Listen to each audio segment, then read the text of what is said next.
তো করে বিধায়ক যাদব লাল নাথ, যিনি অঙ্কে স্পেশালিস্ট, উনার বিরুদ্ধে অ্যাকশন এবং এমনই একটা শাস্তি হোক যা অন্তত আগামী 6 বছর এই পবিত্র হাউসে যেন উনি না আসতে পারে, তার একটা বিধান। This is our demand. এবং এই ব্যাপারে আমার মনে হয় বিভিন্ন দল এবং বিধানসভার পরিষদীয় দলের অন্যান্য নেতৃবৃন্দরাও ওনাদের প্রতিক্রিয়া জানাবেন। আমরা রাজ্যের মানুষের পাশে থাকব। রাজ্যে মহিলাদের ধর্ষণ হচ্ছে, বিচার পাচ্ছে না মানুষ, আর এই সমস্ত জিনিসকে যদি আমরা আরো বেশি করে মানুষের জন্য খোলাখুলিভাবে দেখার যদি ব্যবস্থা করে দিই, তাহলে এই রাজ্যে থাকবে মহিলাদের সুরক্ষা থাকবে? কিছুই থাকবে না। কিছু কিছু দেশে তো পর্ন ফিল্ম দেখার উপর ব্যান রয়েছে, নিষেধাজ্ঞা আছে। এখানে কি করে দেখবেন? I am not telling, Yadav বাবুকেও বলছি আপনি ব্লু ফিল্ম দেখবেন, কিন্তু এখানে না। and this has to be answered.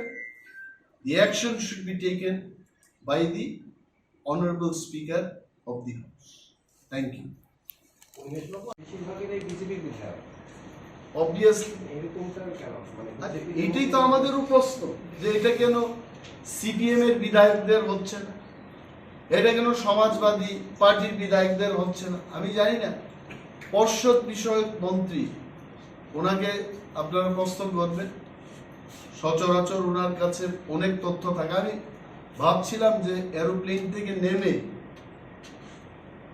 ওনাকে ফোন করবো এবং এই সংক্রান্ত বিষয় একটু জানবো, কিন্তু সময় শেষ হয়ে গেছে।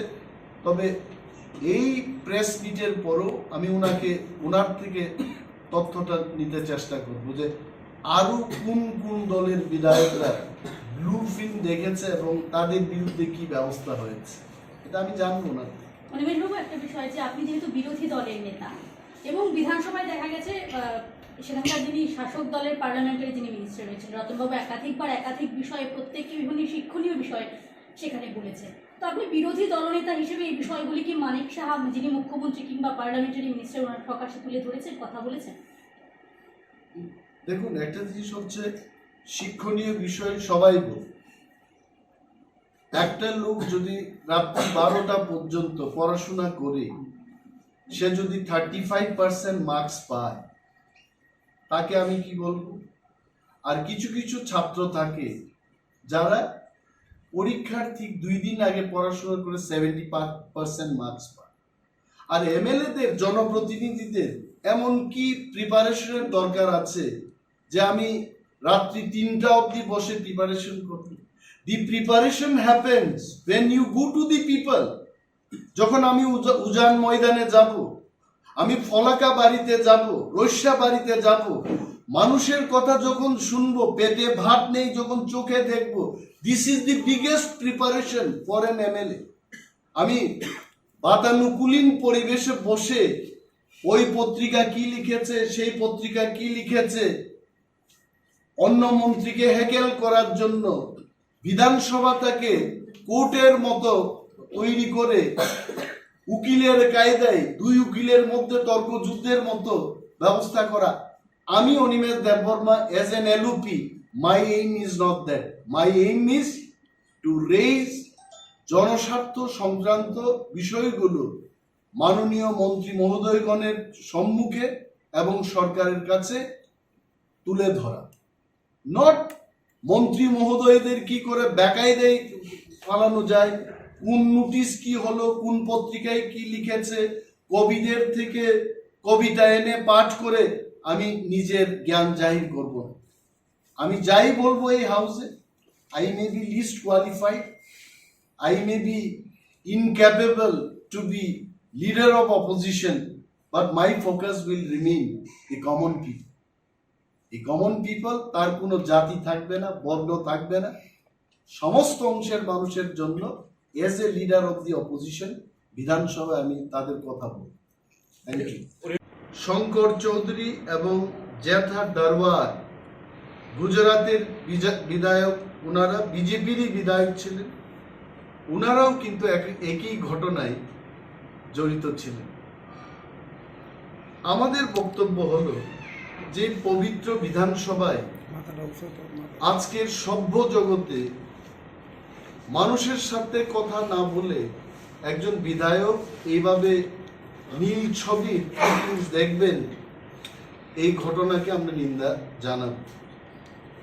আরেকটা জিনিস হচ্ছে, এই অধিবেশন চলাকালীন সময় আমরা দেখেছি মাননীয় পর্ষদ বিষয়ক মন্ত্রী রতন বাবু উনি বারবার বলেছেন, কয়েকজন বিধায়ককে লক্ষ্য করে উনি টিটকারি দিয়ে বলেছেন যে ইংরেজিতে শক্তপুক্ত হতে পারেন, কিন্তু অঙ্কটা নাকি যাদব বাবুর থেকে শিখে নেওয়ার জন্য।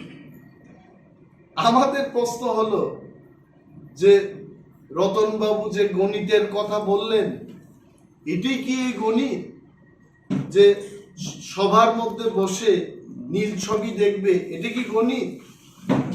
আর এই গণিতটা কি পাতি গণিত না বীজ গণিত না ত্রিগোণমেট্রি? এটা রাজ্যের মানুষ জানতে চায়। সভ্যতা আমরা বা আমি, যাদব বাবু ব্লু ফিল্ম দেখতে পারবেন না এই দাবি করার অধিকার আমার নেই। একটা মানুষের ব্লু ফিল্ম দেখার অধিকার থাকতেই পারে, কিন্তু this is not the place. এই বিধানসভার মধ্যে বসে এই নীল ছবি দেখার জায়গা নাই। এবং সেশন চলাকালীন অধ্যক্ষ মহোদয় কথা বলছিলেন, মাননীয় বিধায়করা কথা বলছিলেন জনস্বার্থে, সেই সময় এই ঘটনা উনি করেছেন। এবং বিশেষ করে ভারতীয় জনতা পার্টির দৃষ্টি আকর্ষণ করে বলবো, যেখানে রাহুল গান্ধী যিনি সাংসদ ছিলেন, কোন একটা নির্বাচনী র্যালিতে একটা কথা বলতে গিয়ে সে কথার ভিত্তিতে ওনাকে সাংসদ পদ খারিজ করে দেওয়া হলো। তো এখানে মোদিজির ইমেজ নষ্ট হলো না? বিজেপির এই বিধায়ক ত্রিপুরা বিধানসভায় বসে নীল ছবি দেখছে, এটা মোদিজির, ভারতবর্ষের প্রধানমন্ত্রীর ইমেজটা নষ্ট হয়নি? আমাদের রাজ্যের বিজেপির যিনি মুখ্যমন্ত্রী, রাজ্যের মুখ্যমন্ত্রী, আমারও মুখ্যমন্ত্রী শ্রীযুক্ত মানিক সাহার ইমেজটা নষ্ট হয়নি? এই সরকারের ইমেজটা নষ্ট হলো না? হয়েছে।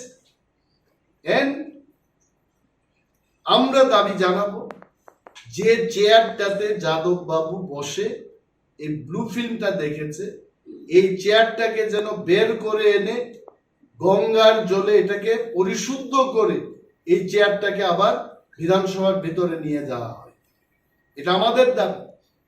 কারণ এই পবিত্র বিধানসভায় অপবিত্র কাজ এইভাবে করবেন, এই চেয়ারটাকে পরিশুদ্ধ করতে হবে এবং যাদব বাবুকে সেইখানে যেন আর বসানোর কোনো বিধান না রাখে, স্পিকার মহোদয়কে অ্যাকশন নিতে হবে। আমরা দেখেছি উড়িষ্যায় এই নীল নকশা, নীল ছবি দেখার অভিযোগে নবকিশোর দাস, কংগ্রেসের এমএলএ ছিলেন, উনি সাসপেন্ড হয়েছেন বিধানসভা থেকে। এখানে কেন হবেন?